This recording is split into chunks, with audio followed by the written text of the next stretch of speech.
The morning sun painted Brooksville's Main Street in shades of amber and gold. Linda Gardner stood behind the cash register at Sullivan's Market, her reading glasses perched on her nose as she scanned a customer's groceries. At 65, her silver hair was neatly pulled back in a practical bun, and her blue eyes held a gentle warmth that made everyone feel welcome. "Good morning, Mrs. Patterson," Linda said with a smile, carefully bagging the elderly woman's items. "How's your garden doing this spring?" "Oh, Linda, you're such a dear for asking," Mrs. Patterson replied, her wrinkled face lighting up. "The tomatoes are coming along beautifully. I'll bring you some when they're ready." "I'd love that," Linda said, handing over the bags. "Have a wonderful day." This was Linda's life now. Simple, quiet, safe.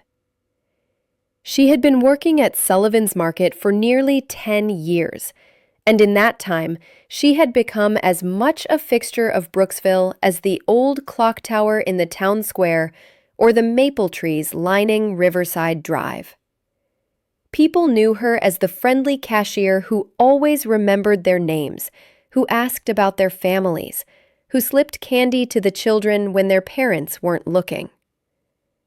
They didn't know who she used to be, and that was exactly how Linda wanted it. Brooksville was a small town nestled in the heart of rural Pennsylvania, population 3,200.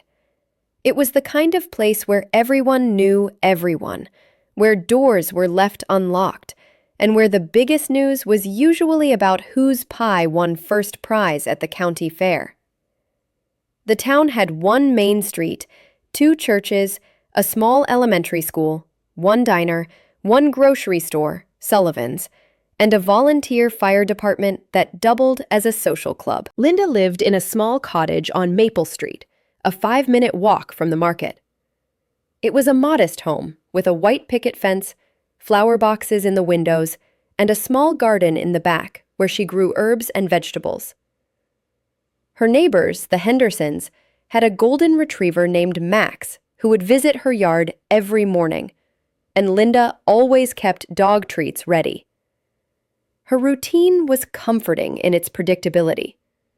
Wake at 6, have coffee on the porch, walk to work by 7:30, work until 4, walk home, tend her garden, make dinner, read a book, sleep by 10. Weekends were for church on Sunday, volunteering at the community center on Saturday, and quiet afternoons with a crossword puzzle. It was a life that couldn't have been more different from the one she'd left behind. Robert Sullivan, the market owner, was a kind man in his early 50s who treated Linda like family. His father had started the market 40 years ago, and Robert had taken over when the old man retired. He often joked that Linda was the heart of the operation. "Don't know what I'd do without you, Linda," he said that morning during her break. "You've got a way with people. Mrs. Henderson was just telling me yesterday how you helped her daughter find a job." Linda shrugged modestly. "I just mentioned that the library was looking for help. It wasn't much." "It's always not much with you," Robert laughed. "But somehow you know exactly what people need. You've got good instincts." Instincts. The word made Linda's stomach tighten slightly, but she kept her smile in place. "Just trying to be a good neighbor," she said. She returned to her register, greeting the steady stream of customers. There was Tom Chen, the high school science teacher, buying lunch supplies. There was young Danny Morrison, picking up groceries for his mother. There was Sarah Collins with her 8-year-old daughter Emma, the little girl with dark curls and bright eyes who always asked Linda about the candy display. "Miss Linda, can I have a lollipop?" Emma asked, her voice sweet and hopeful. Linda glanced at Sarah, who nodded with a smile. "Just one, sweetie," Sarah said. "Of course you can, dear," Linda said, letting Emma pick her favorite flavor, strawberry, as always. "Are you excited for school tomorrow?" Emma nodded enthusiastically. "We're going to learn about butterflies." "How wonderful," Linda said warmly. "You'll have to tell me all about it next time I see you." Sarah paid for her groceries, and Linda watched as mother and daughter left the store, Emma skipping happily beside her mother. It was an ordinary moment, one that happened 100 times a day in Brooksville. Linda had no way of knowing that in just 3 days, that little girl would be at the center of a crisis that would shake the entire town. That evening, Linda walked home as usual, stopping to chat with neighbors along the way. Old Mr. Jenkins was sitting on his porch, and she paused to ask about his arthritis. The Hendersons' golden retriever bounded over for his evening pat. Young Marcus Thompson rode by on his bicycle, waving enthusiastically. "Hi, Miss Linda." "Hello, Marcus. Be careful on that bike." "I will." This was her community now. These were her people. In the decades since she'd arrived in Brooksville, Linda had built a life that was everything her old life wasn't. It was peaceful. It was simple. It was honest. And it was built on a foundation of silence about who she really was. That night, Linda sat in her living room with a cup of chamomile tea, the television playing quietly in the background. Her cottage was decorated simply but comfortably. Floral curtains, a worn but cozy sofa, bookshelves filled with mysteries and gardening guides, photographs of Brooksville's seasonal festivals on the walls. There were no photographs of her past life. No diplomas on the walls. No commendations or awards. She had left all of that behind, packed away in boxes in her basement. Things she couldn't quite throw away, but couldn't bear to display. Sometimes, late at night, the memories would come anyway. The weight of the badge, the responsibility of the oath, the faces of victims she'd helped and criminals she'd caught. And then, always, the memory that had driven her here, the case that had broken her. But Linda had learned to push those thoughts away. She had made her choice 10 years ago. She had chosen peace over duty, simplicity over complexity, anonymity over recognition. She had chosen to be just Linda Gardner, grocery store cashier, helpful neighbor, quiet member of the Brooksville community. She had chosen to leave Chief Linda Gardner behind forever. Or so she thought. 10 years ago, Linda Gardner had been one of the most respected law enforcement officers in the state. She'd spent 25 years climbing the ranks of the Metropolitan City Police Department, starting as a beat cop and working her way up through detective, sergeant, lieutenant, and finally, at age 54, to chief of police. It had been a groundbreaking appointment. One of the first women to lead such a large department, Linda had brought intelligence, integrity, and innovation to the role. She'd implemented community policing programs, improved training protocols, and had one of the highest case closure rates in the region. Her colleagues had respected her. Her officers had trusted her. The mayor had valued her counsel. She'd been invited to speak at conferences, to train other departments, to serve on state law enforcement committees. Her photo had been in the newspapers, her quotes cited in policy discussions.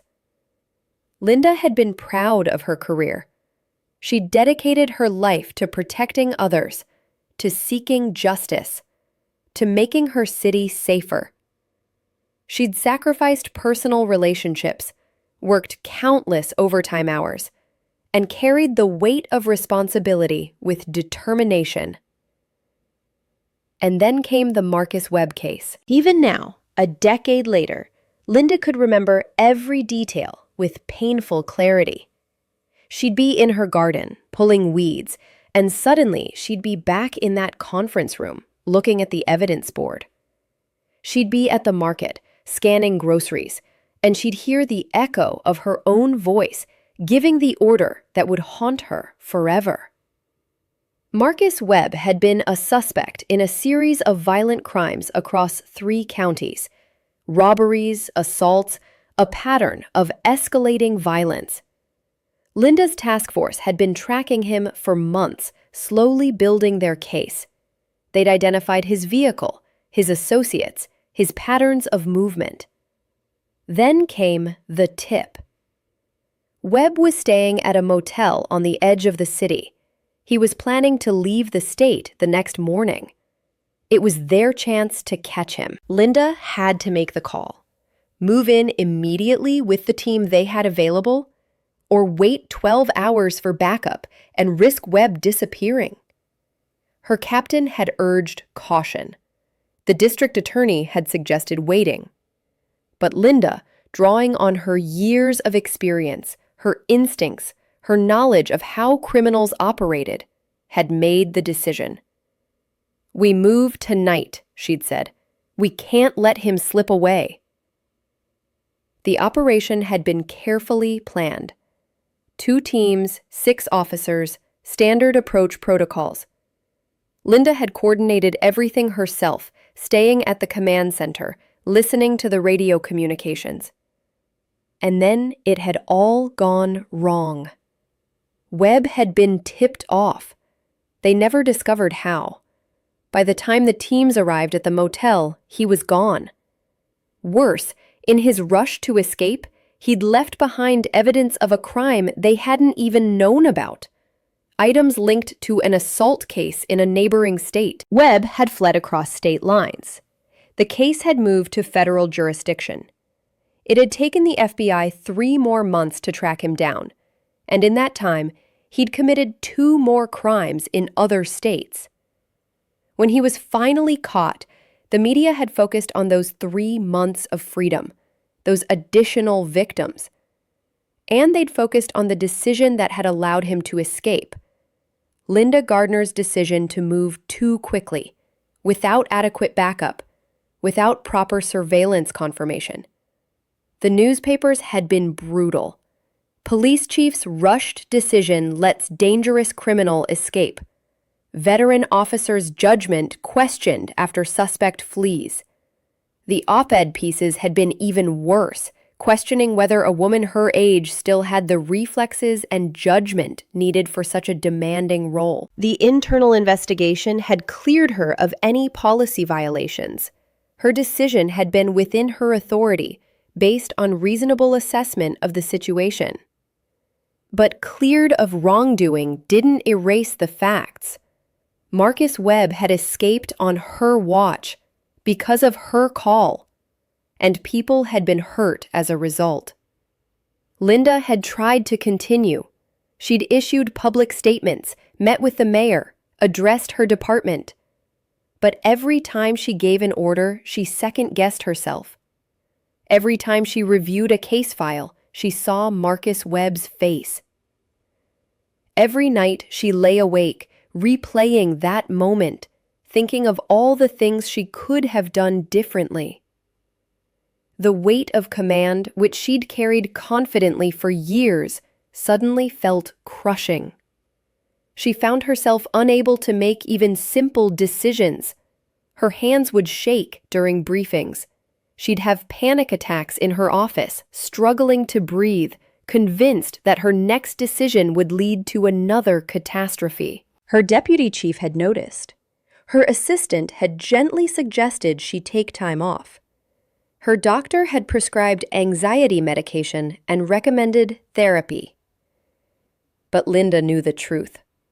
She couldn't do the job anymore, not with confidence, not without fear.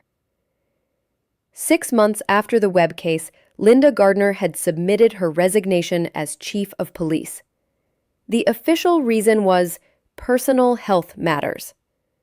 The real reason was that she could no longer trust herself with the responsibility of protecting others.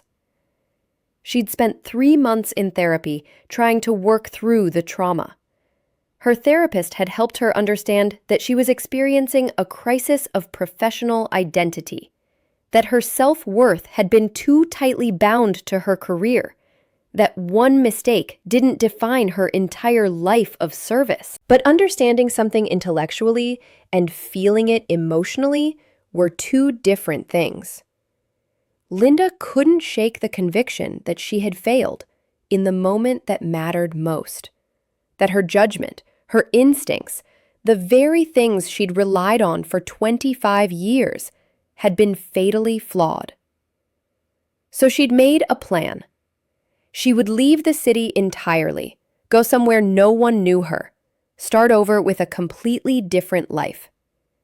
She would be just an ordinary person with ordinary responsibilities, where her mistakes couldn't hurt anyone. She'd searched for small towns far from the metropolitan area, places where a retired woman could live quietly, where a simple job wouldn't raise questions, where she could just blend in. She'd found Brooksville through an online listing for rental cottages. The photos had shown a peaceful main street, friendly faces, the kind of place where life moved slowly.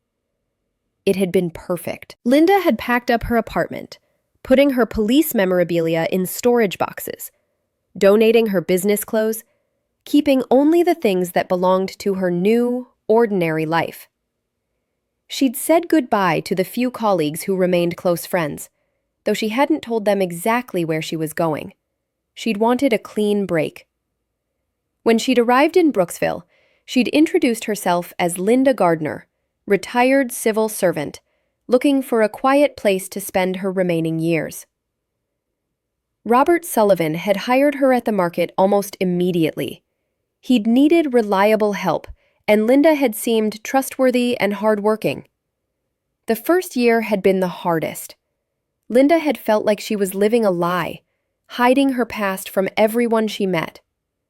When people asked about her career, she'd say vaguely that she'd worked in city administration and changed the subject. When the local sheriff stopped by the market, she'd feel her heart race, irrationally afraid he'd somehow recognize her. But gradually, the new identity had settled around her like a comfortable coat.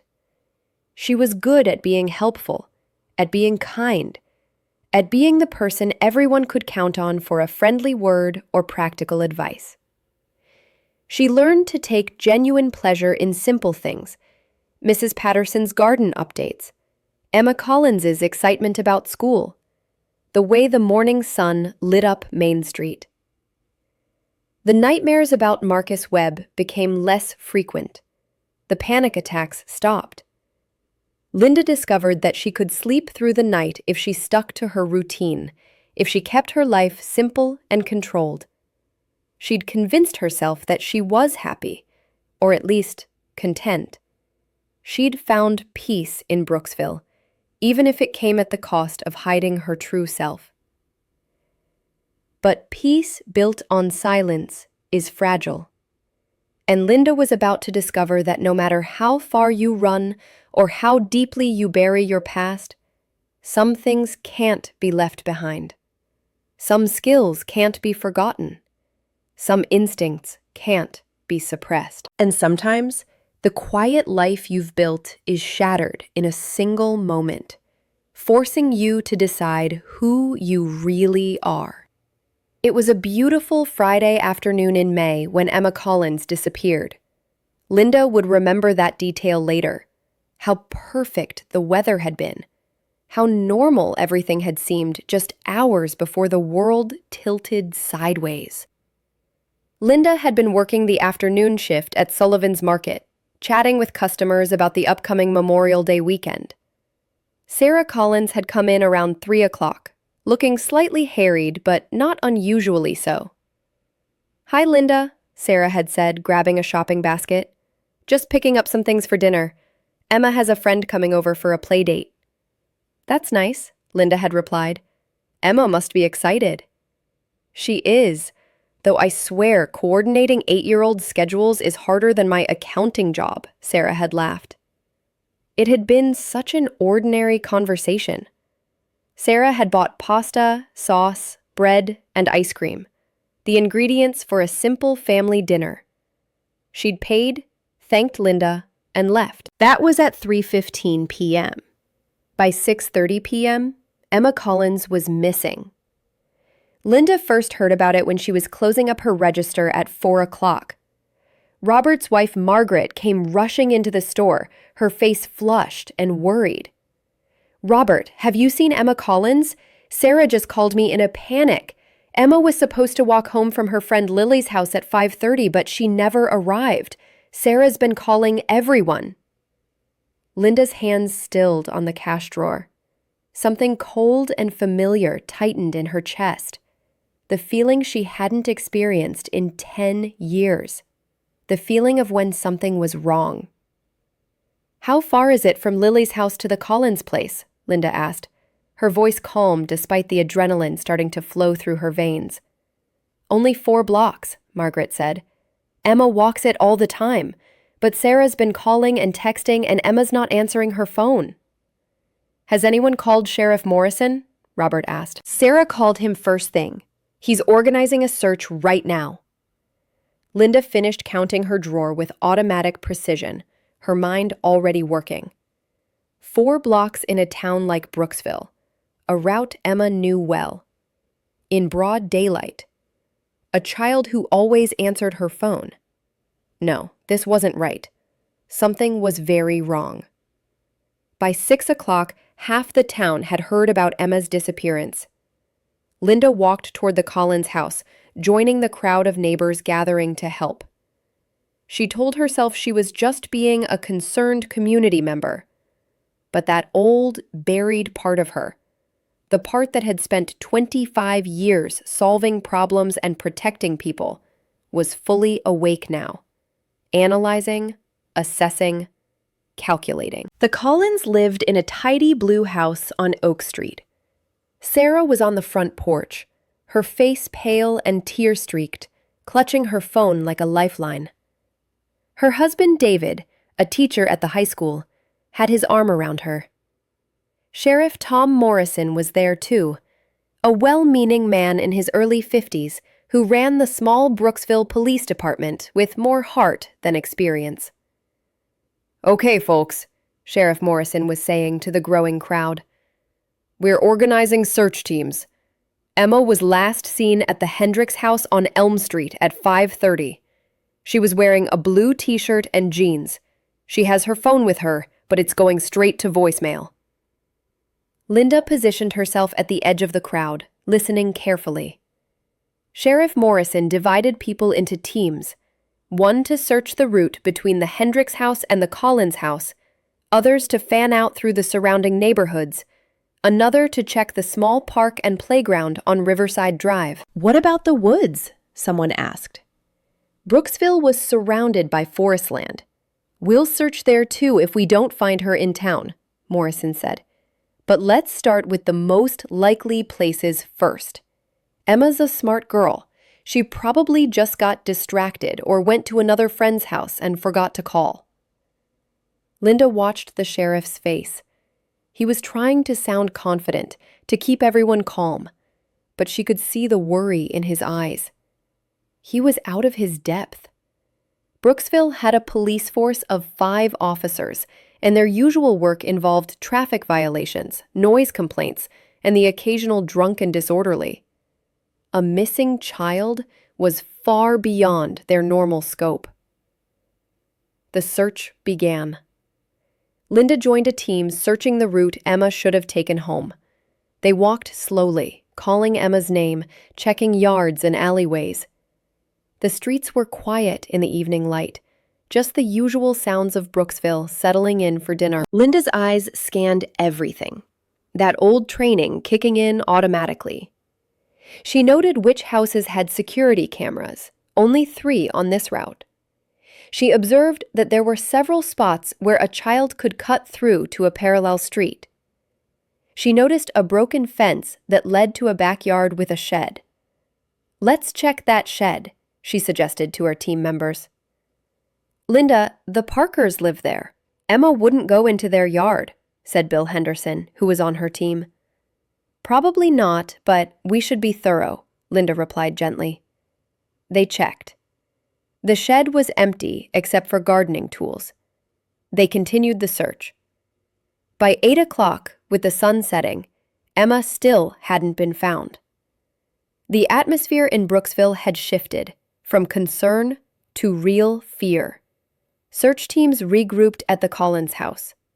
Parents throughout town were calling their own children inside, locking doors that usually stayed open. Sheriff Morrison looked exhausted and worried.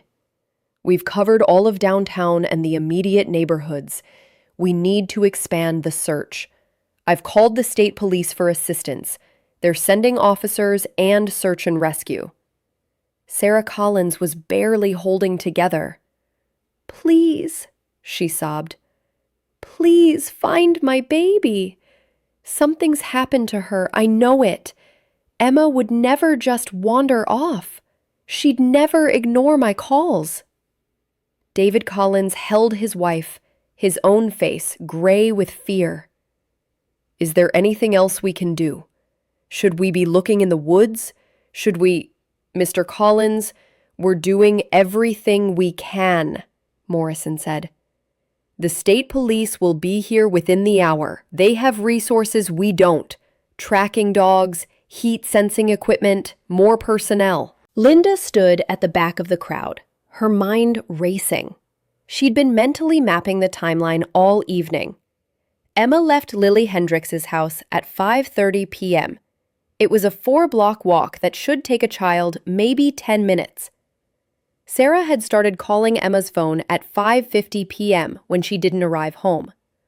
The phone had been going to voicemail since then.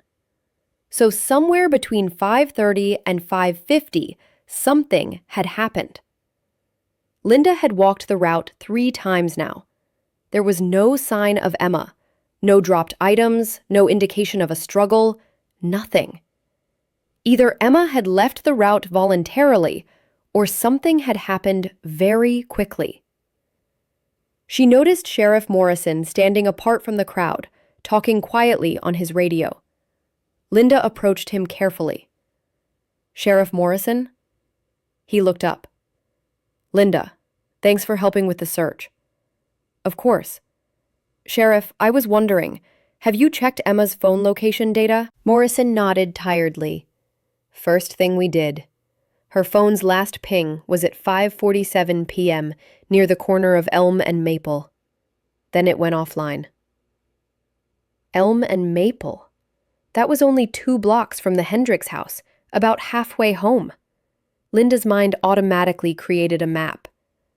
What was at that intersection? She pictured it clearly, a residential corner, the Peterson house on one side, the vacant lot on another, and the old Anderson property, currently empty while the Andersons were visiting their daughter in Florida. "Has anyone checked the Anderson property?" Linda asked. Morrison looked at her with surprise. "The Andersons are away. The house is locked up." "Might be worth looking around the yard, just to be thorough," Linda suggested. The sheriff studied her for a moment. "Linda, you seem to have a good head for this kind of thing. You notice details. Did you used to work in law enforcement or something?" Linda felt her heart skip. She kept her expression neutral. "No, just common sense. When you work retail for years, you learn to observe things." It wasn't technically a lie, but it wasn't the truth either. Morrison nodded slowly. "Well, your common sense is good. I'll have someone check the Anderson place." As Linda walked home that night at 10 o'clock, her mind wouldn't stop working. She thought about the timeline, the route, the phone data.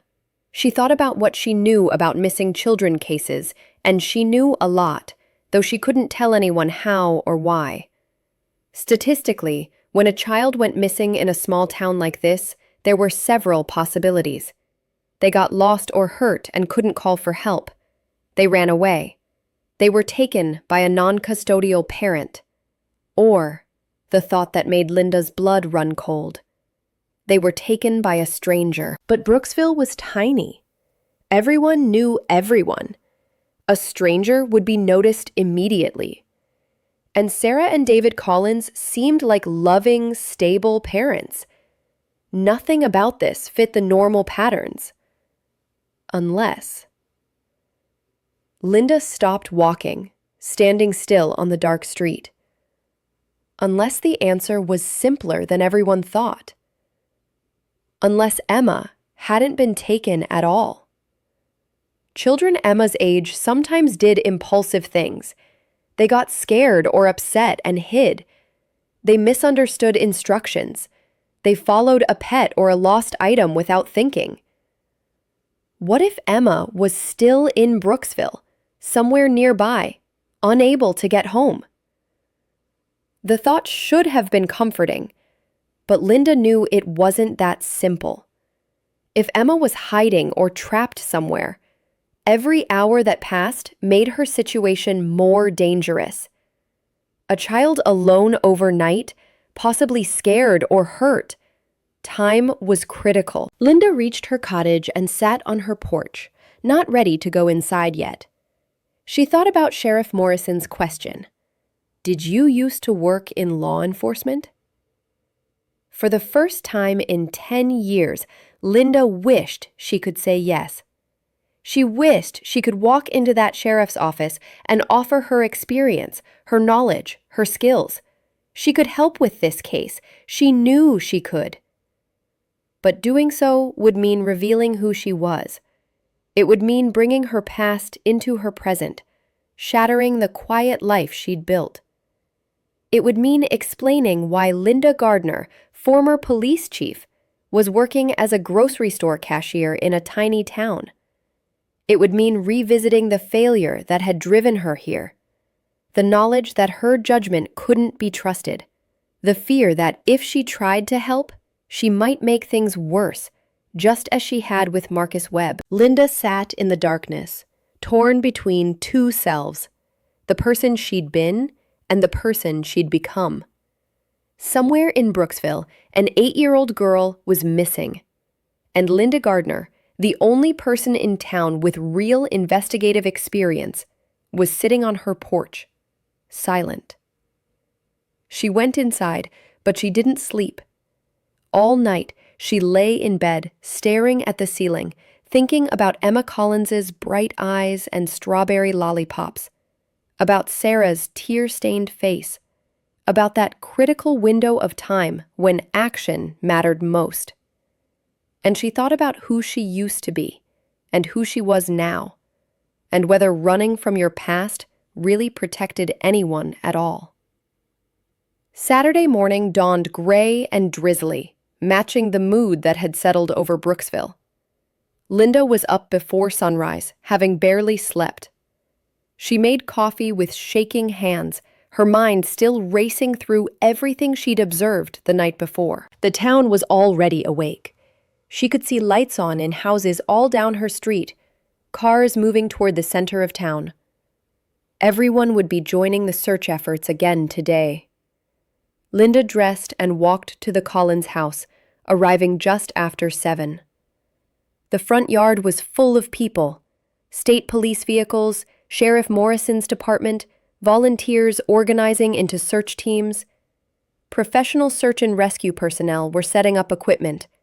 A state police captain named Rodriguez was coordinating the operation. He was methodical and experienced, giving clear instructions to the various teams. Linda felt a pang of recognition. This was the kind of operation she'd overseen dozens of times in her old life. "We have tracking dogs coming," Captain Rodriguez was explaining. "They'll start from the last known location. We also have aerial support. A helicopter will be searching the forested areas. We're treating this as a critical missing persons case." Sarah Collins looked even worse than the night before, her face hollow with exhaustion and fear. David stood beside her, one arm around his wife, the other clutching a coffee cup like it was the only thing keeping him upright. Linda joined a search team assigned to comb through the wooded areas north of town. The team leader was a state trooper named Williams, professional and focused. As they walked into the woods, calling Emma's name, Linda found herself automatically analyzing the terrain. The forest floor was wet from the morning drizzle. If Emma had come through here, there might be tracks.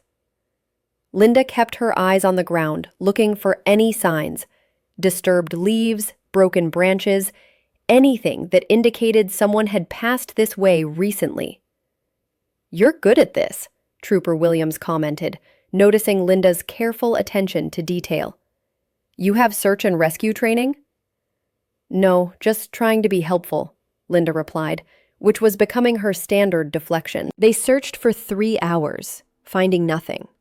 The tracking dogs were brought to Elm and Maple, where Emma's phone had last pinged, but they couldn't pick up a consistent trail. The rain didn't help. It was washing away any scent traces. By noon, the mood was grimmer. Captain Rodriguez called a meeting of team leaders and key volunteers. Linda wasn't a team leader, but she'd positioned herself close enough to listen. "We've searched a 5-mile radius," Rodriguez said. "No sign of the child. The phone trail went cold. The dogs couldn't track her beyond the initial location. We need to consider all possibilities here." "What possibilities?" Sheriff Morrison asked, though his tone suggested he already knew the answer. "Abduction, primarily. If Emma had simply gotten lost in these woods, the dogs would have found a trail. If she'd fallen or gotten hurt, we would have found her by now in an area this small. The fact that her phone died at the same location suggests it was deliberately turned off." Sarah Collins, standing nearby, made a sound like a wounded animal. David pulled her closer, his own face crumpling. "But who would take her?" Morrison protested. "This is Brooksville. We know everyone. There are no strangers here, no suspicious vehicles, nothing." "That you noticed," Rodriguez said gently. "But in cases like this, we often find that the perpetrator was hiding in plain sight. Someone local, or someone who visited regularly enough not to draw attention." Linda's mind was working overtime. She agreed with Rodriguez's assessment. This didn't look like a lost child case anymore. But his conclusion about a local perpetrator didn't sit right with her. Brooksville was too small. If someone in town had been grooming Emma or planning something, there would have been signs. Teachers would have noticed. Parents would have talked. In a community this tight-knit, secrets were hard to keep. Unless the person wasn't quite local. Unless they were someone who passed through regularly but didn't live here. A delivery person. A contractor. Someone who had legitimate reasons to be in Brooksville, but wasn't part of the daily fabric of the town. Linda thought about the timeline again. 5:30 p.m. on a Friday evening. Emma's phone dying at 5:47 p.m. at Elm and Maple. She closed her eyes and visualized that intersection again, thinking about what she'd observed during the searches. The Anderson property. Empty because the owners were away. A large yard with tall hedges. A detached garage. And a driveway that connected to Maple Street. If someone had been waiting there, if they'd called Emma over somehow, they could have taken her into the property without being seen by neighbors.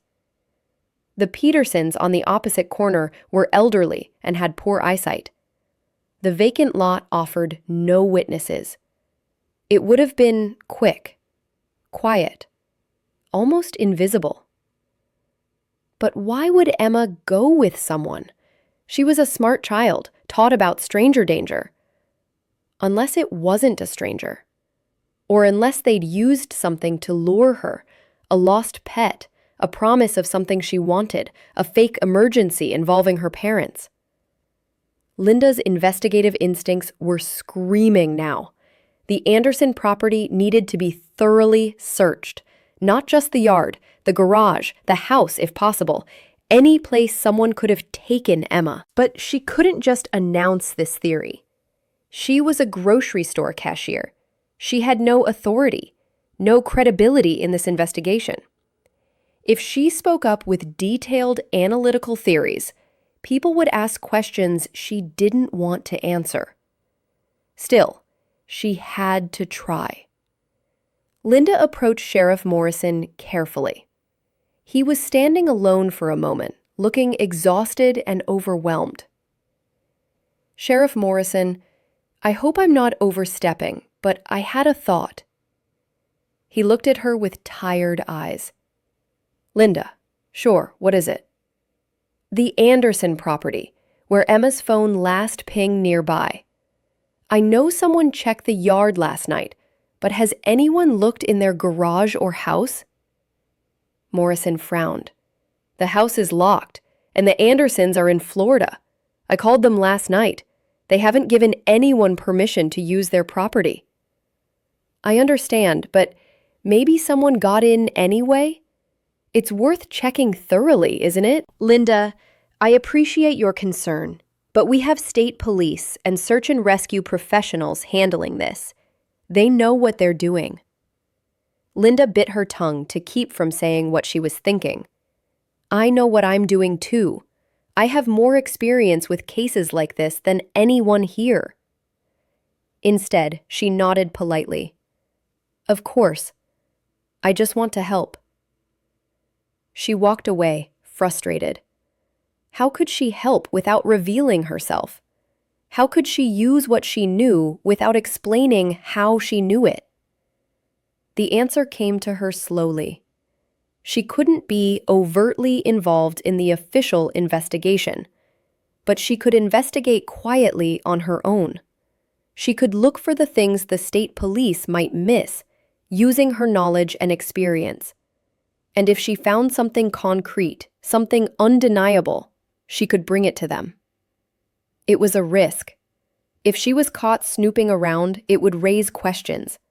But the alternative was doing nothing while an 8-year-old girl remained missing. That evening, as the official search teams called it a day and planned for tomorrow, Linda made her decision. She would do what she did best. She would investigate. But first, she needed to visit the Anderson property herself, after dark, when no one would see her.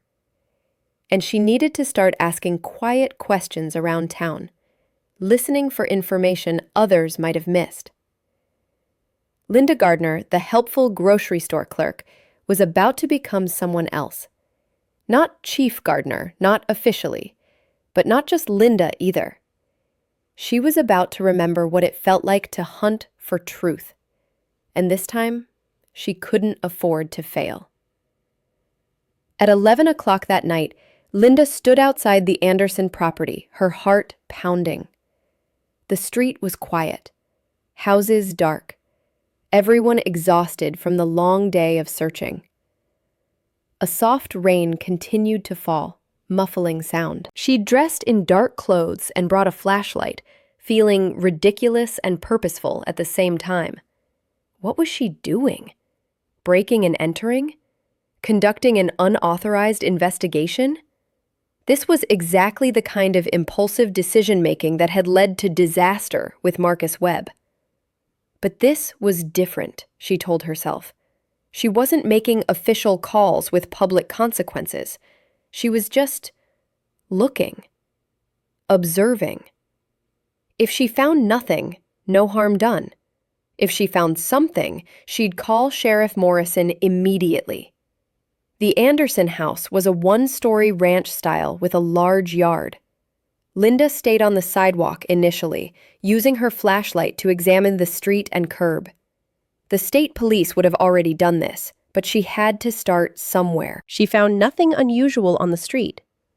Moving carefully, she walked along the sidewalk to the driveway entrance.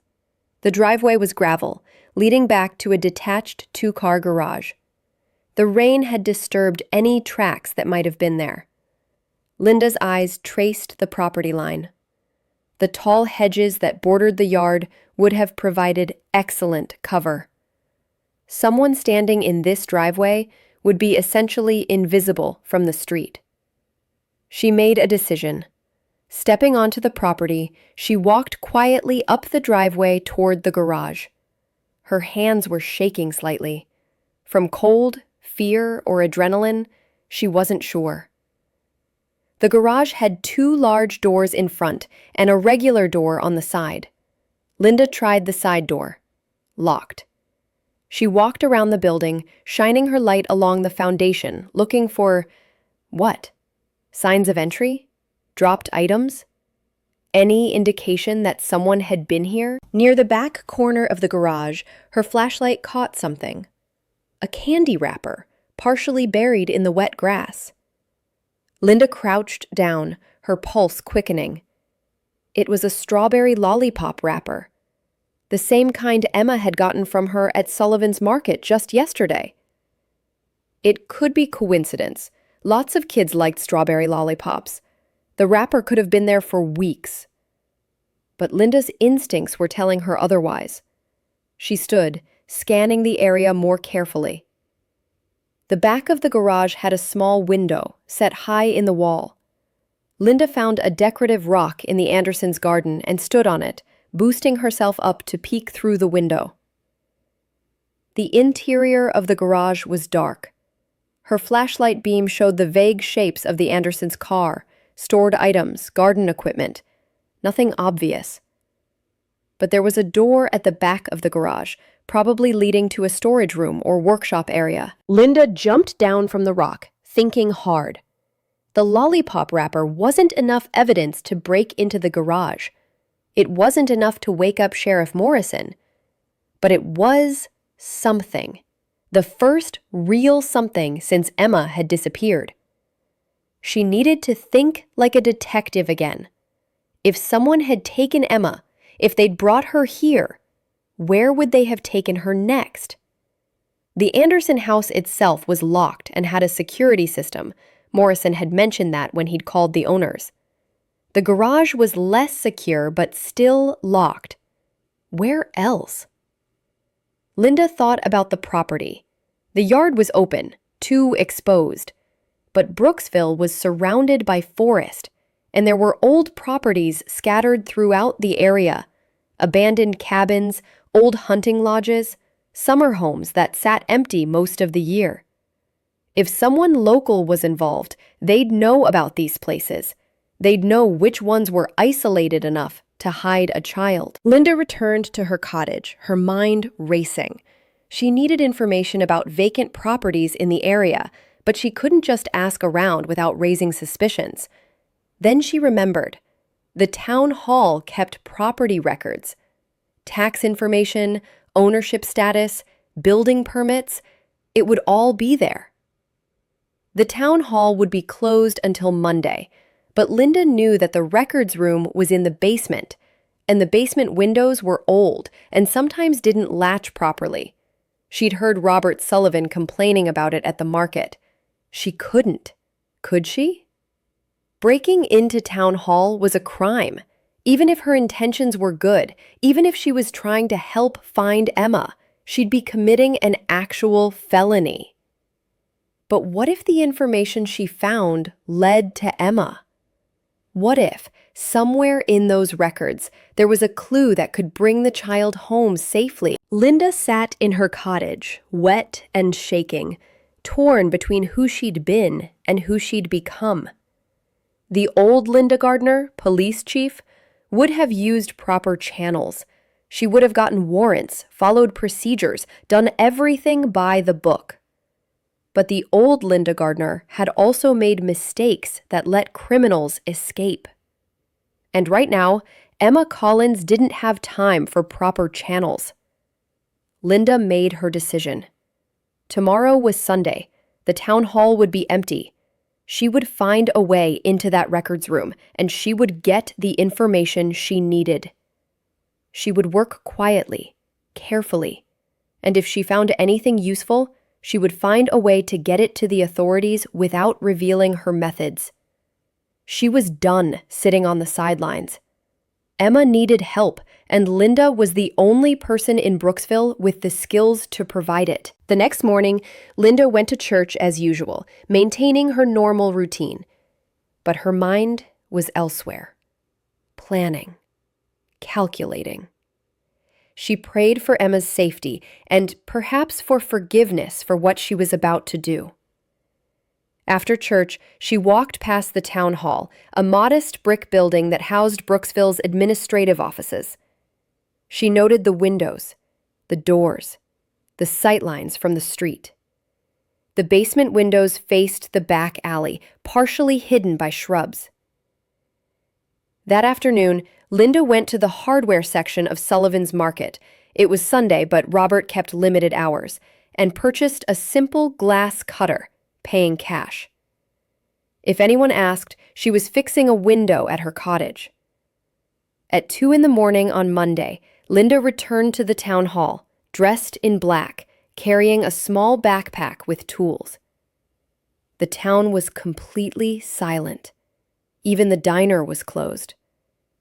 Linda felt like the only person awake in the entire world. She approached from the alley, staying in the shadows. The basement window was right where she remembered. She knelt beside it, testing it carefully. It was latched, but the latch was old and loose. Linda used a thin piece of metal from her toolkit, something she hadn't used in 10 years but still remembered exactly how to manipulate. The latch clicked open. Linda held her breath, listening. Nothing.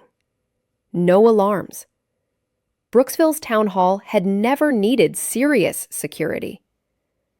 She opened the window and dropped into the basement, landing lightly on the floor. Her flashlight revealed exactly what she needed: filing cabinets filled with property records. Linda worked quickly and methodically, photographing documents with her phone. Tax records showing which properties were listed as vacant or seasonal. Building permits showing any recent work on isolated structures. Ownership records that might reveal unusual patterns. After 30 minutes, she had what she needed. She climbed back out the window, closed it carefully, and disappeared into the night. Back home, Linda spent the rest of the night reviewing the information she'd gathered. There were 7 properties in the greater Brooksville area that met her criteria: isolated, empty, or seasonal, within a reasonable distance from town. 3 were summer cabins on the lake, 15 miles north. 2 were old farmhouses that had been abandoned for years. 1 was a hunting lodge that belonged to a family from Philadelphia who only used it during deer season. And 1 was an old ranger station from the 1960s, now owned by the state but unused, sitting at the edge of the state forest land. Any of these could be where Emma was being held. But Linda couldn't search them all herself, and she couldn't just tell the police about them without explaining how she'd obtained the information. She needed a different approach. She needed to make Sheriff Morrison want to search these locations for his own reasons. Linda thought about what she knew about Morrison. He was a good man, but inexperienced with serious crimes. He was relying heavily on Captain Rodriguez and the state police. But he also cared deeply about Brooksville and its people. If Linda could plant the right seeds, ask the right questions, Morrison might come to the same conclusions on his own. Monday morning, Linda went to work at the market as usual. She was exhausted, running on coffee and determination, but she forced herself to appear normal. Sarah Collins came into the store around noon, looking like a ghost. She was buying supplies for the volunteers still searching, though Linda could see the hope fading from her eyes. "Any news?" Linda asked gently. Sarah shook her head, tears rolling down her face. "The state police are saying after 48 hours, the chances of finding her—" "They won't say it, but I know what they're thinking." Linda's heart ached. 48 hours. In missing child cases, the first 48 hours were critical. After that, if the child had been taken, the statistics became grim. "Don't give up hope," Linda said, touching Sarah's hand. "Emma's strong, and people are still searching. Have they checked all the isolated areas outside town?" I was thinking there must be old cabins or hunting lodges in the woods. Sarah looked up, a flicker of something, hope, desperation, in her eyes. I don't know. I think they're focused on the immediate area. Maybe someone should mention it to Sheriff Morrison, Linda suggested carefully, just to make sure they've covered everything. After Sarah left, Linda felt guilty for manipulating her. But if it led to searching those properties, it would be worth it. She was beginning to understand something about herself. For 10 years, she'd been trying to suppress the parts of her that were trained to investigate, to protect, to pursue truth. She'd thought that by becoming ordinary, she could escape the burden of responsibility. But those instincts hadn't died. They'd just been buried. And now, with a child's life at stake, they were roaring back to life with a force that couldn't be denied. Linda Gardner was investigating again, whether officially or not. And this time, she wouldn't stop until she found the truth, even if it meant revealing every secret she'd spent 10 years hiding. By Monday evening, 3 full days after Emma's disappearance, the official search had reached a critical point. Captain Rodriguez held a press conference, broadcast on local news and shared throughout the region. Linda watched from her cottage, seeing the grim determination on his face. "We are treating this as an abduction case," Rodriguez said. "We're asking anyone with information to come forward. We're particularly interested in any sightings of unfamiliar vehicles in the Brooksville area on Friday afternoon, any strangers in town, or anyone acting suspiciously." The hotline number flashed on the screen. Linda thought about all the information she'd gathered, all the suspicions she had. She could call anonymously, suggest they search the isolated properties. But anonymous tips were often ignored unless they were very specific, and she couldn't be specific without revealing how she'd obtained her information. The next morning at the market, Linda overheard conversations that gave her an idea.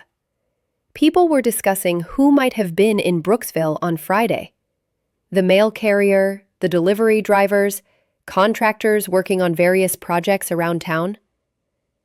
"There was that water treatment guy," Mrs. Patterson said to another customer.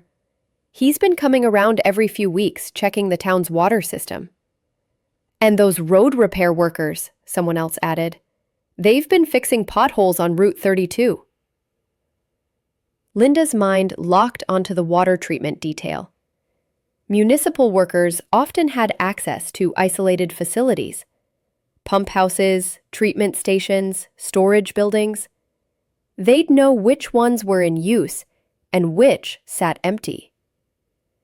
At her lunch break, Linda walked to the town hall, during regular hours this time, and asked to see the public works records.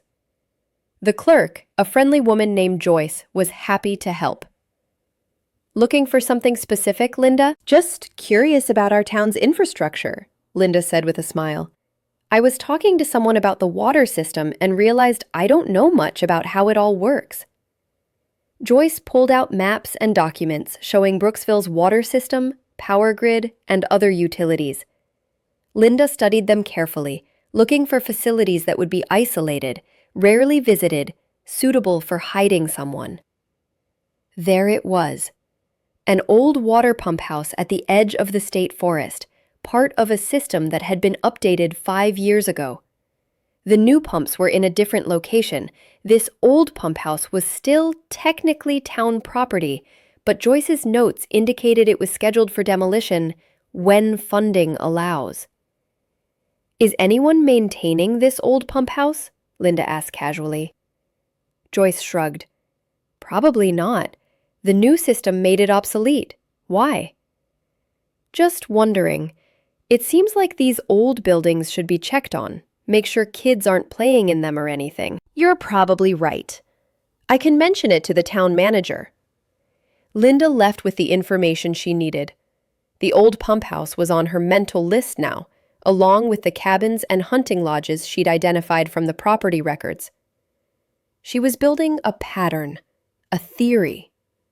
Whoever took Emma had to have local knowledge. They had to know which places were isolated and unused. They had to have a reason to know about these locations without arousing suspicion. A municipal worker? A contractor? Someone who had legitimate access to infrastructure. It fit. But there was still a piece missing. Why Emma? What was the connection? That afternoon, Linda did something risky. She went to the Collins house under the pretense of bringing food, a casserole she'd made, the kind of thing neighbors did in times of crisis. Sarah invited her in gratefully. "The house feels so empty without her," Sarah said, her voice hollow. "Her backpack is still by the door where she left it Friday morning. Her cereal bowl is still in the sink." Linda's heart ached for this mother, but she also needed information. "Sarah, I know the police have asked you this, but can you think of anyone Emma might have trusted enough to go with? Family, friends, service workers, anyone like that?" Sarah shook her head. "We've been through everyone. Emma knew the mail carrier, but Mrs. Rodriguez is a grandmother who's lived here for 30 years. The delivery drivers are different people every time. We don't have regular contractors or workers at our house." "What about town workers? Anyone who maintains the utilities or roads?" Sarah thought for a moment. "There's Dan Fuller. He works for the county, does water and sewer maintenance. He's been around Brooksville for years. Emma's seen him around town, but I can't imagine. Dan's married, has kids of his own. He's a deacon at our church." Linda filed the name away. "I'm sure the police have checked everyone thoroughly. I want to help somehow." "You are helping," Sarah said, touching Linda's arm. "Everyone in this town has been amazing. I just wish—" Her voice broke. "I just wish she'd come home." After leaving the Collins house, Linda went to the library and used the public computer. She searched for Dan Fuller, finding his information easily. He'd worked for the County Public Works Department for 15 years. No criminal record. She checked public databases. Married, 3 children, active in community organizations, nothing suspicious. But that meant nothing.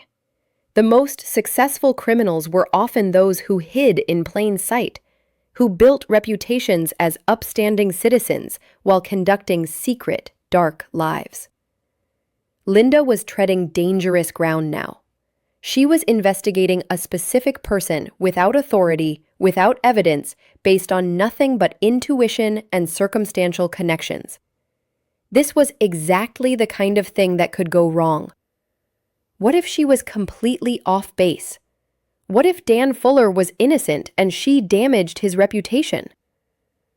But what if he wasn't? What if her instincts were right? She needed more information. She needed to know Fuller's schedule, his access to county vehicles and facilities, his movements on Friday afternoon.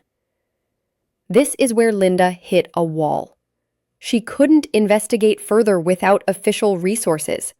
She couldn't pull phone records or GPS data from county vehicles. She couldn't question Fuller without revealing herself. She needed help. Real help. Professional help. Which meant she needed to talk to Sheriff Morrison and tell him enough to point the investigation in the right direction, even if she couldn't tell him everything about how she'd reached her conclusions. That evening, Linda went to the sheriff's office. Morrison was there, looking exhausted. The small police station was a flurry of activity with state police coming and going, phones ringing, maps spread across every surface. "Linda," Morrison said when he saw her, "what can I do for you?" "Sheriff, I hope this doesn't sound strange, but I've been thinking about Emma's case. I used to work in city administration, and I picked up some knowledge about investigation procedures. I was wondering if the state police have checked all the isolated county-owned or town-owned buildings in the area. Morrison frowned. Like what? Old pump houses, storage facilities, abandoned ranger stations. Places that county workers would know about, but regular citizens might not. Why those specifically? Linda chose her words carefully. Emma disappeared in broad daylight on a route she knew well. For her to vanish so completely, someone would have had to know exactly where to take her, somewhere isolated but accessible. County workers have that knowledge. They'd also be familiar enough to Emma that she might not be suspicious of them. Morrison's eyes sharpened. Linda, that's a pretty specific theory. What makes you think of county workers? Just logical deduction, Linda said, keeping her tone casual. Someone mentioned Dan Fuller has been around town a lot lately with the water system updates. It got me thinking about who has access to isolated buildings. Dan Fuller? Morrison stood up straighter. You're suggesting Dan Fuller might be involved? Linda backtracked quickly. No, I'm not accusing anyone. I'm just saying that type of person, someone with legitimate access to isolated facilities, should maybe be looked at. It's probably nothing. Morrison studied her for a long moment. Linda, you're awfully knowledgeable about investigation procedures for someone who worked in city administration. What exactly did you do in that job? This was the moment Linda had been dreading. She could deflect again, change the subject, maintain her cover. Or she could take a risk and trust Morrison with at least part of the truth. I worked with the police department in an administrative capacity, Linda said carefully. I learned some things about how investigations work. I'm sorry if I'm overstepping. I just want to help find Emma. It wasn't quite a lie. It just wasn't quite the truth either. Morrison seemed to accept it. No, don't apologize. Actually, your suggestion about isolated county buildings is solid. We should check those. I'll bring it up with Captain Rodriguez. What about Dan Fuller? Just as a routine check to rule him out. Morrison hesitated. Dan's a friend. I've known him for years. But you're right. In a case like this, we need to check everyone. I'll have someone verify his whereabouts on Friday afternoon.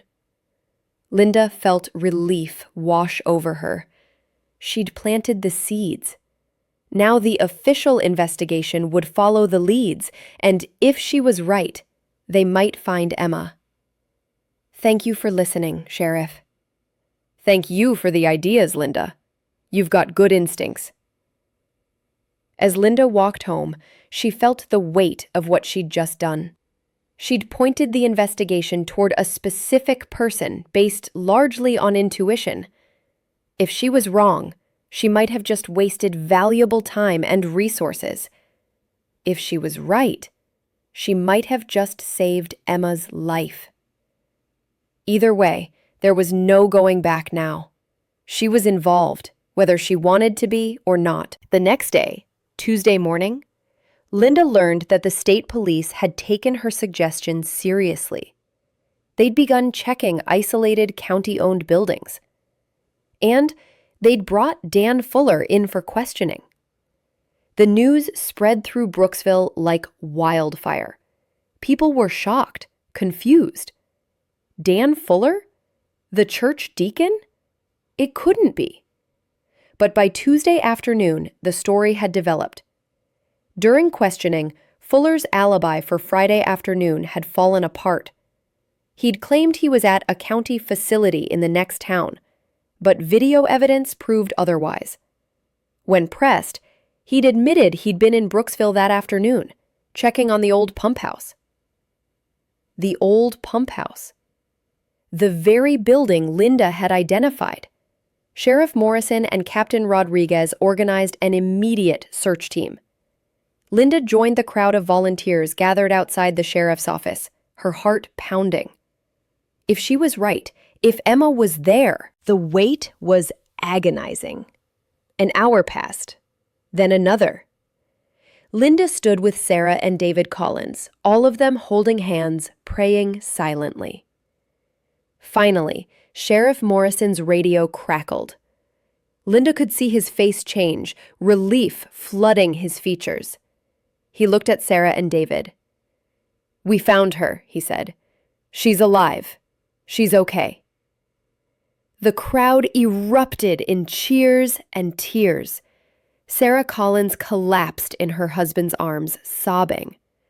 People were hugging, crying, calling loved ones with the news. Emma Collins had been found in the old pump house, locked in a storage room, but physically unharmed. She was cold, hungry, and terrified, but alive. Dan Fuller had been arrested at the scene, his motives still unclear, but his guilt undeniable. Linda stood apart from the celebration, feeling a complex mixture of emotions. Relief that Emma was safe, satisfaction that her instincts had been right, but also a deep, unsettling awareness that everything had just changed. She'd been right about the investigation, but in being right, she'd revealed skills and knowledge that a simple grocery store clerk shouldn't have possessed. People would ask questions now. Morrison would ask questions, and Linda would have to decide how much truth she was finally ready to share. Emma Collins came home to a town celebration. Brooksville's Main Street was lined with yellow ribbons and welcome home signs. The little girl, wrapped in blankets and clinging to her mother, waved shyly at the crowd as Sheriff Morrison's car drove slowly through town. Linda watched from the sidewalk outside Sullivan's Market, her eyes wet with tears she couldn't quite explain. Relief, certainly, but also something more complex. A feeling of purpose she hadn't experienced in a decade. The next day, Wednesday, the full story began to emerge. Dan Fuller had confessed. His motives were exactly as pathetic as they were disturbing. A man who'd become obsessed with the idea of saving a child from what he perceived as inadequate parenting, planning to move out of state with Emma and start a new family. The details made Linda's skin crawl. But at least Emma would recover. She'd been scared, but not physically harmed. Fuller would face federal kidnapping charges. The county was reviewing its employee screening procedures. And Brooksville, shaken but relieved, began returning to normal. Except for one thing. On Thursday afternoon, Sheriff Morrison came to Sullivan's Market during Linda's shift. He didn't come to shop. He came specifically to see her. "Linda, do you have a minute? Maybe we could talk in private?" Robert gestured to his office in the back. Linda's hands were shaking as she followed Morrison. She knew this conversation was coming. Morrison closed the door and looked at her with an expression that was part curiosity, part respect, and part suspicion. "Linda, I need to ask you something directly. Who are you, really?" Linda took a deep breath. "What do you mean?" "You suggested we look at isolated county buildings. You pointed us towards someone with municipal access. You had theories about methodology and timing that were incredibly specific. And when I checked with Dan Fuller's supervisor, he mentioned something interesting. He said when we first questioned Fuller about the old pump house, Fuller mentioned he'd heard some woman at the town hall asking about the old infrastructure. That was you, wasn't it?" Linda nodded slowly. "Linda, you basically solved this case. Your insights, your suggestions, what would I call it? Investigation work? That's what broke it open. But you're a grocery store clerk with no law enforcement background. At least, that's what you've told everyone. So I did some digging." Linda's heart sank. "What did you find?" Morrison pulled out his phone and showed her a screen. It was an old newspaper article dated 11 years ago. The headline read, "Metropolitan City Police Chief Linda Gardner announces retirement." The photo showed Linda in her dress uniform, 10 years younger, but unmistakably the same person. "You weren't just in city administration," Morrison said quietly.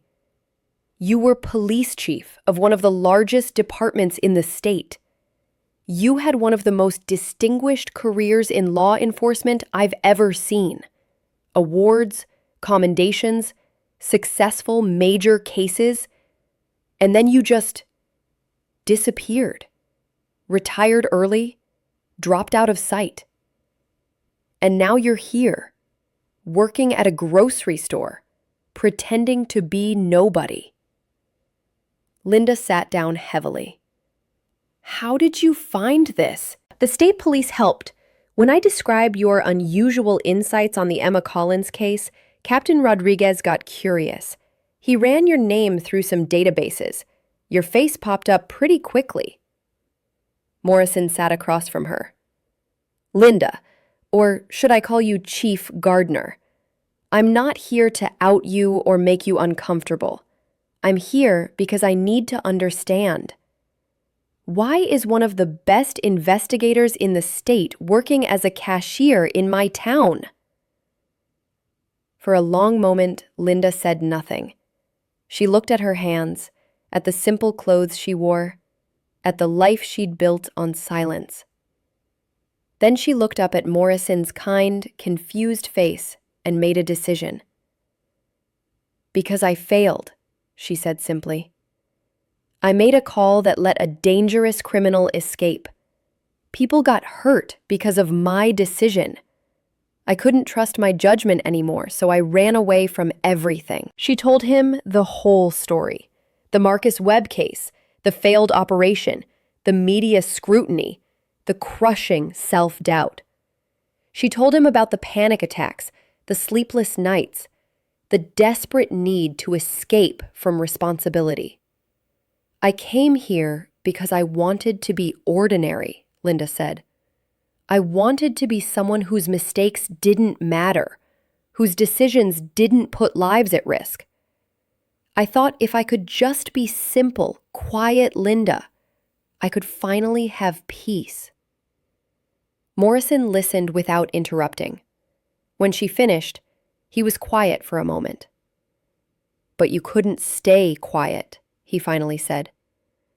"When Emma went missing, you couldn't stop yourself from investigating." "No," Linda admitted. "I tried. I really tried to just be a concerned neighbor. But my mind wouldn't stop working, analyzing, theorizing. And I couldn't live with myself if that little girl died and I'd done nothing." "So you investigated on your own. How much of what happened was your work?" Linda hesitated, then decided full honesty was the only option now. She told him about checking the Anderson property, about breaking into the town hall for property records, about the list of isolated buildings she'd compiled. Morrison's eyes widened. "You broke into town hall? Linda, that's illegal. I know. I'm sorry. I couldn't get the information any other way, and I was running out of time." To her surprise, Morrison started laughing. Not cruel laughter, but genuine amusement. "You know what's funny? I've been sheriff of this town for 8 years, and in 8 years, the most serious crime we've had is shoplifting at the hardware store. Now I find out I've got a former big city police chief breaking and entering into my town hall to conduct unauthorized investigations." "I'm sorry," Linda said again. "I can turn myself in if you need to arrest me." "Arrest you?" Morrison shook his head. "Linda, you saved Emma Collins. If I arrested you, the whole town would riot. No, I'm not here to arrest you. I'm here to ask why you're still hiding." "What do you mean?" This town needs you. Did you know our police department is me, 3 officers, and 2 part-time deputies? We handle traffic violations and noise complaints, and we do fine with that. But when something serious happens, like a missing child, we're out of our depth. Having someone with your experience would be invaluable. Tom, I can't. I told you I can't trust my judgment anymore. But your judgment on this case was perfect. Every call you made was right. This time. But what about next time? What if I'm wrong and someone gets hurt? Morrison leaned forward.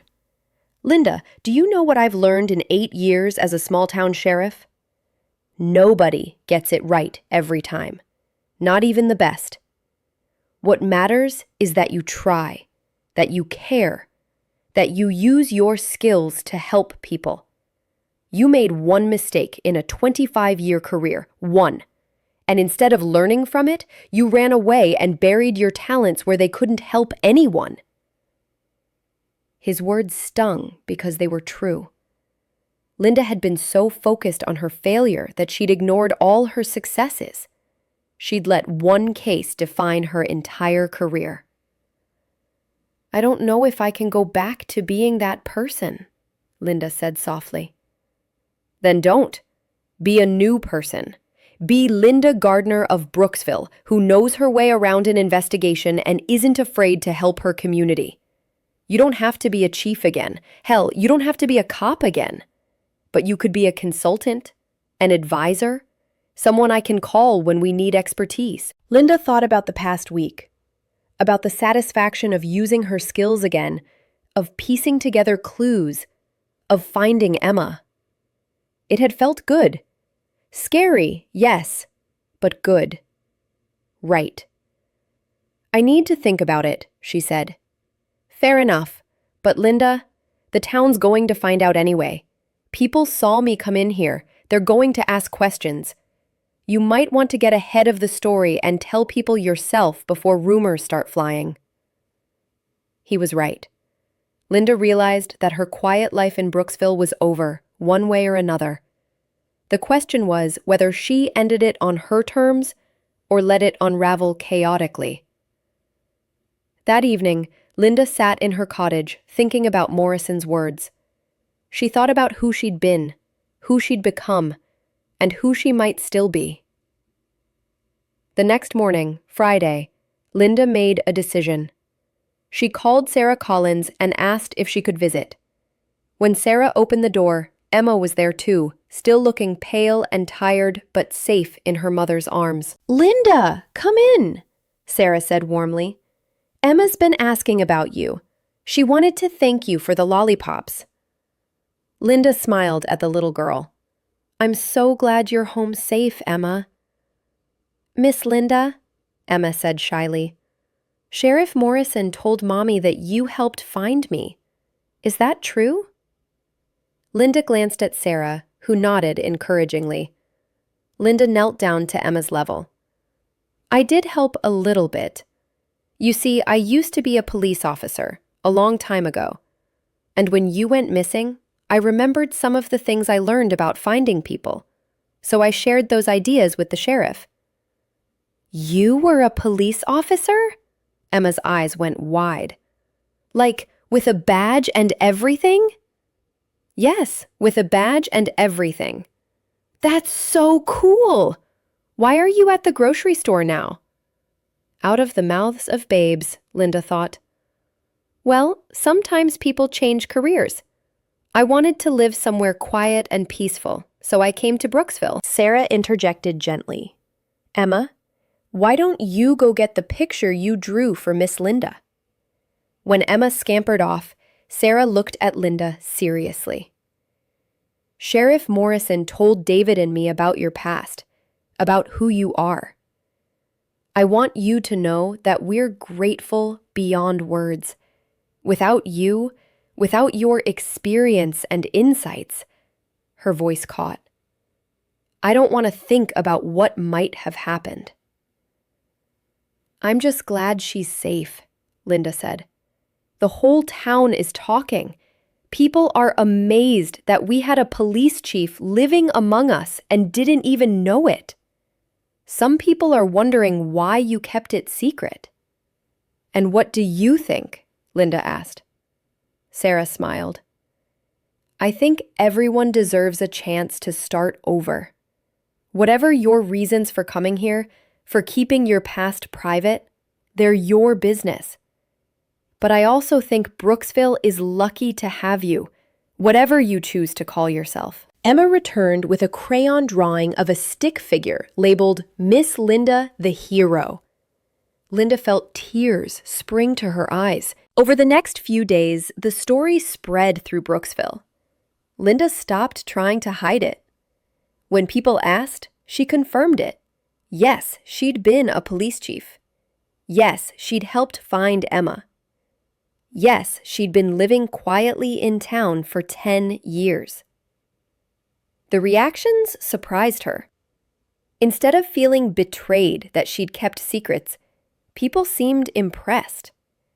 They looked at her with new respect. Some of the younger people thought it was exciting. The older residents said things like, "Well, that explains why you were always so level-headed in a crisis."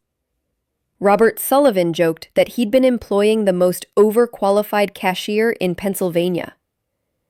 Mrs. Patterson said she'd always known there was something special about Linda. The town council held a special meeting and presented Linda with a commendation for her role in finding Emma. Linda accepted it awkwardly, not used to being in the spotlight again. But the real moment of truth came when Sheriff Morrison formally offered her a position as a consultant to the Brooksville Police Department. Part-time, paid, official. "You'd help with training, with any serious cases that come up, with procedure updates," Morrison explained. "You'd bring expertise we desperately need. And you'd still have time for your other life if you want to keep working at the market." Linda looked at the offer letter, at the official seal, at the return to a world she'd fled. She thought about Marcus Webb, about failure, about fear. But she also thought about Emma Collins, about using her skills for good, about the satisfaction of solving puzzles and helping people. "Can I have some time to think about it?" she asked. "Take all the time you need," Morrison said. That weekend, Linda did something she hadn't done in 10 years. She went to her basement and opened the boxes she'd stored there when she first came to Brooksville. Inside were her old badges, her commendations, photographs from her career, evidence of who she used to be. She looked at a photo of herself at her swearing-in as police chief, young and confident and full of purpose. She remembered that woman. She'd been good at her job. She'd helped a lot of people. One mistake hadn't erased all of that. Linda made her decision. On Monday morning, she went to Sheriff Morrison's office and accepted the consultant position. Then she went to Sullivan's Market and told Robert she'd need to reduce her hours. "Of course," Robert said, beaming. "I'm proud of you, Linda. This town needs what you have to offer." 6 months later, Brooksville had settled into a new normal. Linda Gardner worked 3 days a week at Sullivan's Market and 2 days a week at the police department. She'd helped Morrison's small force update their training protocols, their evidence handling procedures, and their community outreach programs. She'd also helped solve 2 more cases. Nothing as dramatic as Emma's kidnapping, but important nonetheless. A string of burglaries had turned out to be teenagers from the next town over, identified through careful analysis of the timing and patterns. An elderly man who'd wandered away from his care home was found safe because Linda had correctly predicted where someone with dementia might go. People in town had started calling her Chief sometimes, though she always corrected them gently. "Just Linda is fine." But she didn't hide who she was anymore. When kids at the elementary school had career day, Linda went and talked about law enforcement. When the town newspaper did a feature on her, she agreed to the interview. She talked about her career, about the good she'd done, and yes, about the Marcus Webb case. She was honest about her mistakes, about the cost of failure, about learning to forgive yourself and move forward. The response had been overwhelming. Letters from other officers who'd experienced similar situations, thanking her for speaking openly about the psychological toll of the job. Messages from women in law enforcement who said her story inspired them. Even a call from her old department, from officers who'd worked under her, saying they missed her and were proud of what she was doing now. Linda had also returned to therapy, working through the trauma she'd buried for a decade. Her therapist helped her see that running away had been understandable, but staying hidden hadn't been healing. True recovery came from integrating your past with your present, not from pretending your past didn't exist. One crisp October afternoon, Linda was working at the police department when a visitor arrived. She looked up from the training manual she was updating to see a familiar face. Captain Rodriguez from the state police stood in the doorway. "Chief Gardner," he said with a respectful nod. "Just Linda, please. Captain Rodriguez, what brings you to Brooksville?" "I wanted to talk to you about something. Mind if we grab coffee?" They walked to the diner on Main Street. Over coffee and pie, Rodriguez explained his visit. "I've been watching your work here in Brooksville. The way you handled the Collins case, the training you've implemented, the results Morrison's been getting. I'm impressed. And I have a proposition for you." "I'm listening," Linda said cautiously. "The state police are developing a new unit focused on small-town and rural crime. We've realized that places like Brooksville often don't have the resources or expertise to handle serious cases. We want to create a team of consultants who can be deployed to help local departments when needed, experienced officers who can provide guidance, training, and investigative support." "And you want me to be part of this?" "I think you'd be perfect. You understand big city procedures, but you also understand small town dynamics now. You've proven you can work with limited resources. And frankly, you're one of the best investigators I've encountered." Linda sat back, absorbing this. A few months ago, she would have said no immediately. The thought of taking on that kind of responsibility again would have terrified her. But now? Now she'd learned that her skills had value, that her judgment could be trusted, that one mistake didn't define her worth. "I'd want to stay based in Brooksville," Linda said. "This is my home now." "Completely understandable. It would be part-time consulting work. You'd keep your current life and just take assignments when needed. And I'd want to maintain my work at Sullivan's Market. It keeps me grounded." Rodriguez smiled. "Robert Sullivan might be employing the only grocery store cashier who's also a state police consultant. But if it works for you, it works for us." Linda thought about it for all of 30 seconds before extending her hand. "I'm in."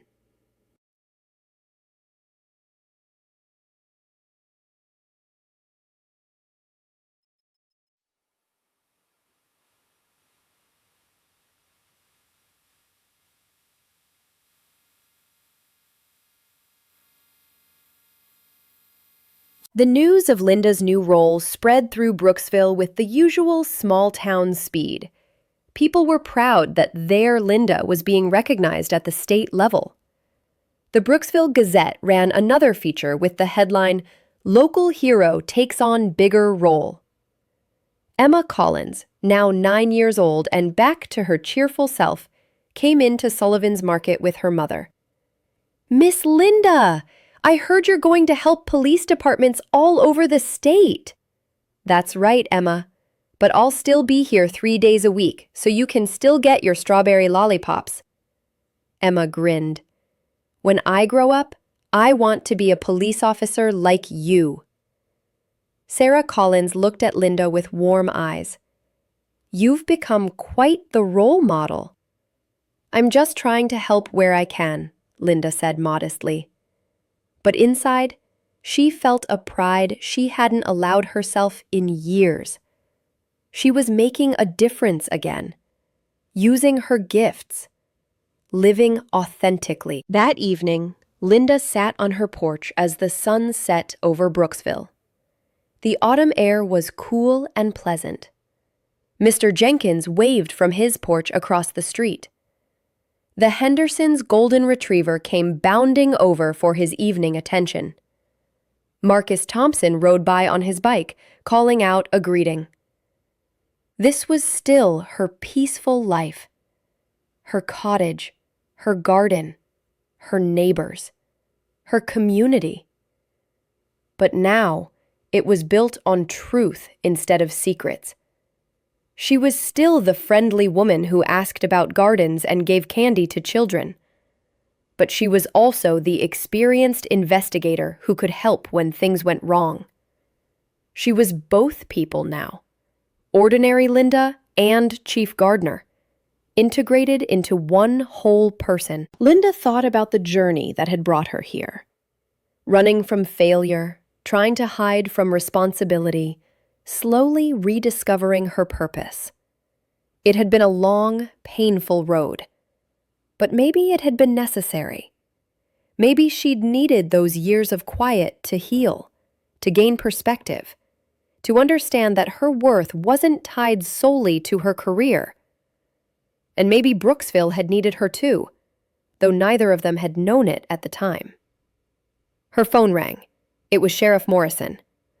"Linda, sorry to bother you at home, but I just got a call from the sheriff in Millbrook County. They've got a missing person case. Elderly man with Alzheimer's who wandered from a facility.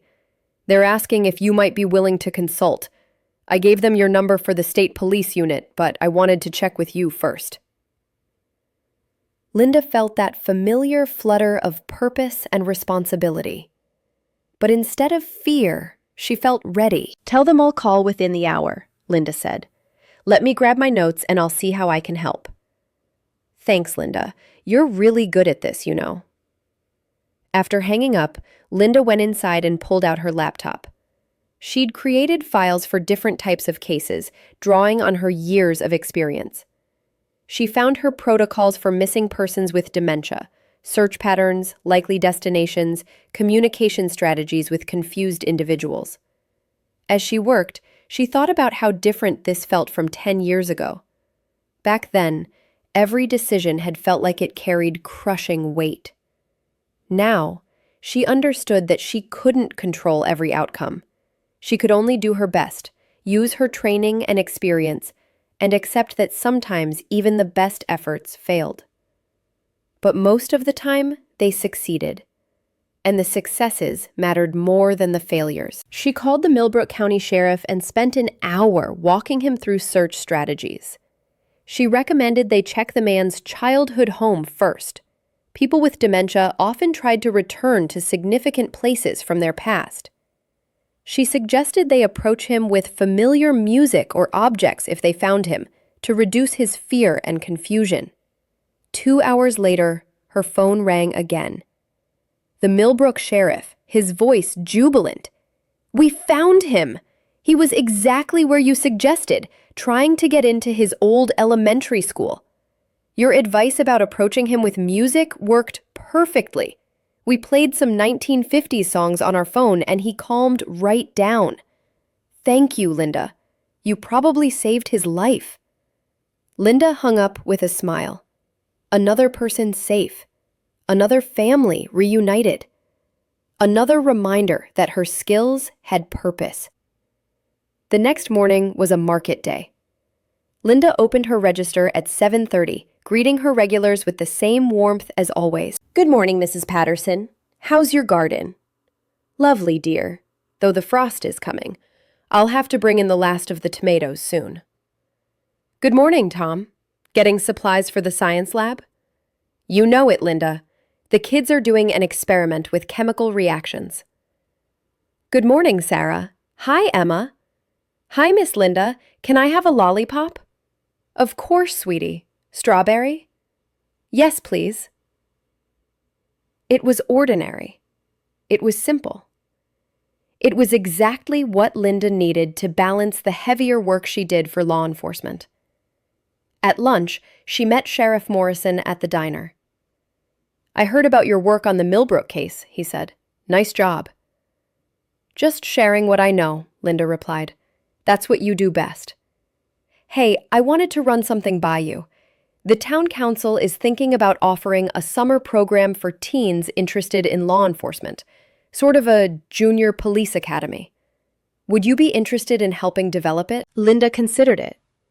Teaching young people about justice, ethics, investigative thinking, shaping the next generation of officers with both skills and values. I'd love to, she said. As she walked back to the market, Linda reflected on the strange journey of her life. She'd been at the top of her profession, then at the bottom of despair. She'd hidden from herself and others. She'd slowly found her way back to purpose. And now, at 65, she was experiencing something she'd never expected. True peace, combined with meaningful work. She didn't have to choose between being ordinary and being exceptional. She could be both. She thought about the younger version of herself, the woman who'd driven out of the city 10 years ago, running from failure. If she could talk to that woman now, what would she say? Probably something like, "You're going to be okay. Better than okay. You're going to find a home, a community, and a new way to serve. Your best years aren't behind you. They're still ahead." Linda reached Sullivan's Market and put on her name tag. Back to work. Back to the rhythm of scanning groceries and friendly conversation. But now, when someone asked for help or advice, Linda didn't hide her knowledge. When someone had a problem, she didn't suppress her instinct to solve it. She was Linda Gardner, all of her, finally whole. 5 years later, the sun was warm on Linda's face as she stood in Brooksville's town square, surrounded by smiling faces. It was a Saturday afternoon in June, and the town was celebrating its 150th anniversary with a festival. Linda, now 70, had silver hair that she wore shorter than before, laugh lines around her eyes, and the confident posture of someone comfortable in her own skin. She was wearing jeans and a comfortable shirt with the logo of the Brooksville Community Police Academy, the program she'd helped establish and now ran every summer. "Miss Linda! Miss Linda!" A teenage girl ran up to her, out of breath. "We got it! The forensics lab accepted my internship application!" Linda beamed at Jessica Morrison, Sheriff Tom Morrison's daughter, who'd gone through the police academy program 3 years ago and had decided to pursue forensic science in college. "Jessica, that's wonderful! I knew you would get it. Your work in our mock crime scene exercises was outstanding." "I couldn't have done it without everything you taught me," Jessica said, giving Linda a hug before running off to tell her parents. Linda looked around the festival. There was Emma Collins, now 13, working at a lemonade stand to raise money for the youth leadership program. Sarah and David were helping at the food booth. Robert Sullivan was manning the market's tent, giving away free samples of local products. Sheriff Morrison approached with Captain Rodriguez, who'd become a regular visitor to Brooksville over the years. "Linda, there you are," Morrison said. "The governor's office just called.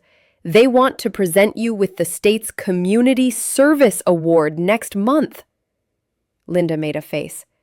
"Tom, you know I don't like all that attention." "Too bad. You're getting it anyway," Rodriguez laughed.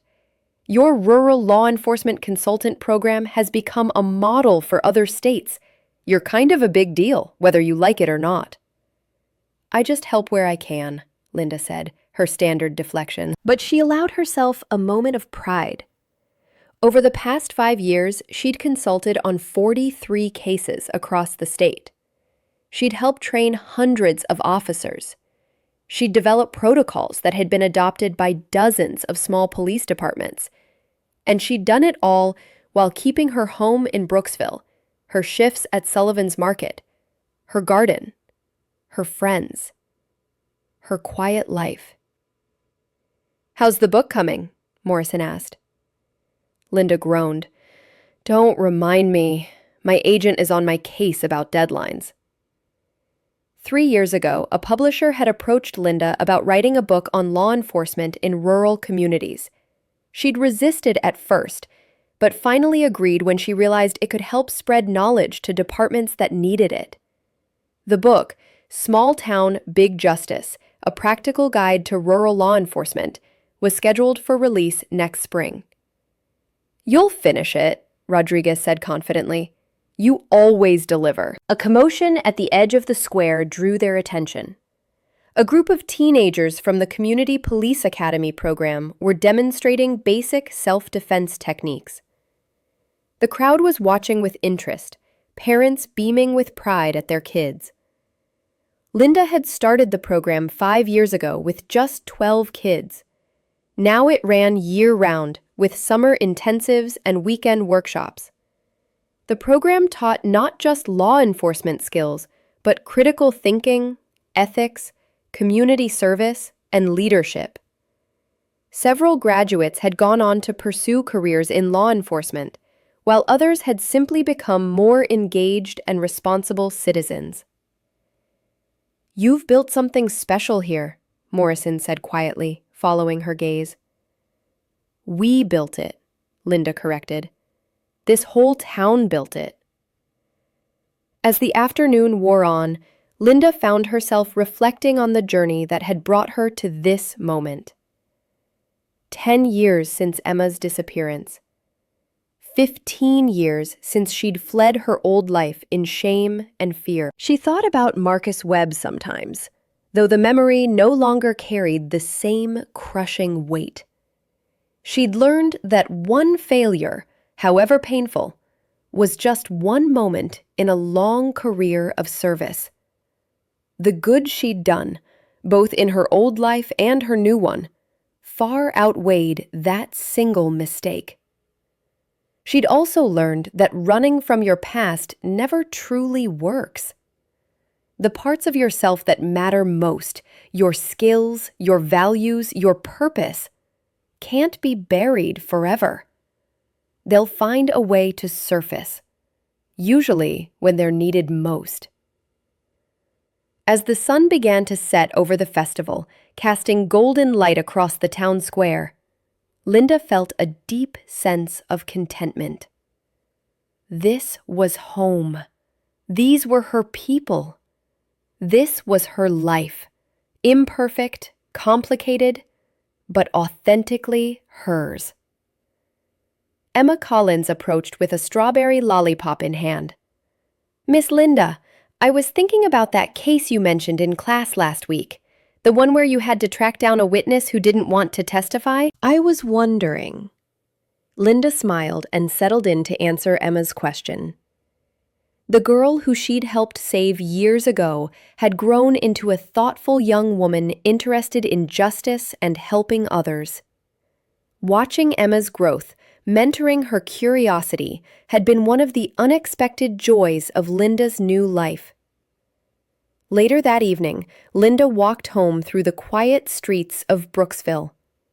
The festival was winding down, families heading home, lights beginning to flicker on in windows. Max, the Hendersons' golden retriever, actually Max the third now, the original Max had passed, followed by Max the second, trotted over for his customary greeting. Linda sat on her porch as she did most evenings, watching the day fade into night. Her cottage was cozy and welcoming. Her garden was flourishing. Tomorrow she'd work a shift at the market, and Monday she'd teach a class at the police academy. Next week, she'd consult on a case in the northern part of the state. It was a full life, a good life, A life that honored both who she'd been and who she'd become. Linda thought about the scared, broken woman who'd arrived in Brooksville 15 years ago, hoping to disappear. That woman had gotten her wish, in a way. The person she'd been, the ambitious, single-minded chief who'd defined herself solely by her career, had disappeared. In her place had emerged someone richer and more complete. Someone who understood that strength included vulnerability, that leadership included learning from mistakes, that success included accepting limitations. Linda Gardner had learned to be both ordinary and extraordinary, to find purpose in small moments and large challenges, to integrate all the parts of herself into one authentic whole. As stars began to appear in the darkening sky, Linda felt grateful for the journey, the pain, the healing, the rediscovery. All of it had been necessary to bring her to this moment, this place, this peace. Somewhere in the distance, she heard Emma Collins's laughter as her family walked home from the festival. Linda smiled. She'd saved Emma 5 years ago, helped bring her home safely. But in many ways, Emma and Brooksville had saved Linda too. They'd given her a reason to step out of hiding. They'd shown her that her skills still had value, that her judgment could still be trusted, that her story wasn't defined by failure, but by resilience. Linda stood and went inside, ready for whatever tomorrow would bring. Ready to be all of who she was, the helpful neighbor, the experienced investigator, the teacher, the mentor, the friend. Ready to be Linda Gardner of Brooksville, the quiet guardian who'd found her way home. If this story touched you, don't forget to like, comment, and subscribe. We'd love to hear what inspired you the most. And where in the world are you watching from? Let us know below.